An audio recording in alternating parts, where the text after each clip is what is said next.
I saw this come across my feed a few days ago, and it seems absolutely bananas. Let's see if this really is the case or if the headline is being clickbaity. Extremely disturbing and unethical. New rules allow VA doctors to refuse to treat Democrats and unmarried veterans. Doctors at the Department of Veterans Affairs hospitals nationwide could refuse to treat unmarried veterans and Democrats under new hospital guidelines imposed following an executive order by Donald Trump. The new rules obtained by The Guardian also apply to psychologists, dentists, and a host of other occupations. They have already gone into effect in at least some VA medical centers. Medical staff are still required to treat veterans regardless of race, color, religion, and sex, and all veterans remain entitled to treatment. But individual workers are now free to decline to care for patients based on personal characteristics not explicitly prohibited by federal law. Language requiring healthcare professionals to care for veterans regardless of their politics and marital status has been explicitly eliminated. Okay, wait. Language requiring healthcare professionals to care for veterans regardless of their political... Doctors and other medical staff can also be barred from working at VA hospitals based on their marital status, political party affiliation, or union activity, documents reviewed by The Guardian show. The changes also affect chiropractors, certified nurse practitioners, optometrists, podiatrists, licensed clinical social workers, and speech therapists. In making the changes, VA officials cite the president's January 30th executive order titled Defending Women from Gender Ideology Extremism and Restoring Biological Truth to the Federal Government. The primary purpose of the executive order was to strip most government protections from transgender people. The VA has since ceased providing most gender-affirming care and forbidden a long list of words, including gender-affirming and transgender, from clinical settings.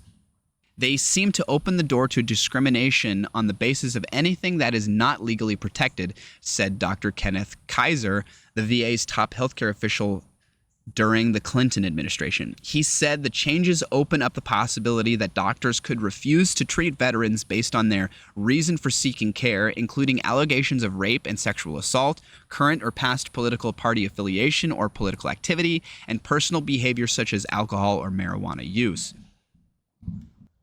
The Department of Veterans Affairs is the nation's largest integrated hospital system with more than 170 hospitals and more than 1,000 clinics. It employs 26,000 doctors and serves 9 million patients annually. In an emailed response to questions, the VA press secretary Peter Kasperowitz did not dispute that the new rules allowed doctors to refuse to treat veteran patients based on their beliefs or that physicians could be dismissed based on their marital status or political affiliation, but said all eligible veterans will always be welcome at VA and will always receive the benefits and services they've earned under the law. Well, no. It sounds like that's actually very much not the case. It sounds like this person is trying to reassure, oh, don't worry, veterans and people who access the VA will be able to get whatever care they want. But like, this whole article is literally them countering that. It's them saying, okay, well, we're going to allow you to come in. I wonder if he's saying this really cynically, right? He's saying, oh, they're allowed to come into the building, okay, but treating them, but treating them, that's on the doctors, though. That's their personal choice. If they don't want to because you're wearing a Kamala Harris hat or a MAGA hat or something, that's their choice. That's what, I wonder if that's what he's trying to say.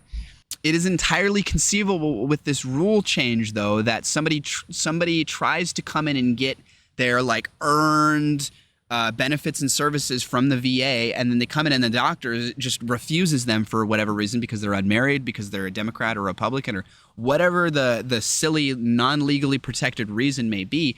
And then that would literally be them not being able to receive the services or benefits they've earned under the law. I wonder if he's saying earned under the law because, like, well, it wouldn't be against the law for them to do that and blah, blah, blah. Like, I think this person is being really cynical. They have to be being cynical to try and defend this because this is undefensible. It's insane. Until the recent changes, VA hospitals' bylaws said that medical staff could not discriminate against patients on the basis of race, age, color, sex, religion, national origin, politics, marital status, or disability in any employment matter. Now, several of those items, including national origin, politics, and marital status, have been removed from the list.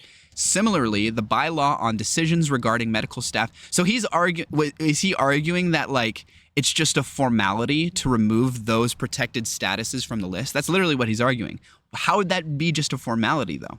That's insane assertion. Completely so cynical, purposeful obfuscation. Similarly, the bylaw on decisions regarding medical staff membership no longer forbids VA hospitals from discriminating against candidates for staff positions based on national origin, sexual orientation, marital status, membership in a labor organization, or lawful political party affiliation. Dr. Arthur Kaplan, founding head of the Division of Medical Ethics at New York University's Grossman School of Medicine, called the new rules extremely disturbing and unethical. It seems on its face an effort to exert political control over the VA medical staff, he said. What we typically tell people in healthcare is you keep your politics at home and take care of your patients. Kaplan said the rules opened the door to doctors questioning patients about whether they attended a Trump rally or declining to provide healthcare to a veteran because they wore a button critical of J.D. Vance or voiced support for gay rights. Those views aren't relevant to caring for patients. So why would we put anyone at risk of losing care that way, Kaplan said.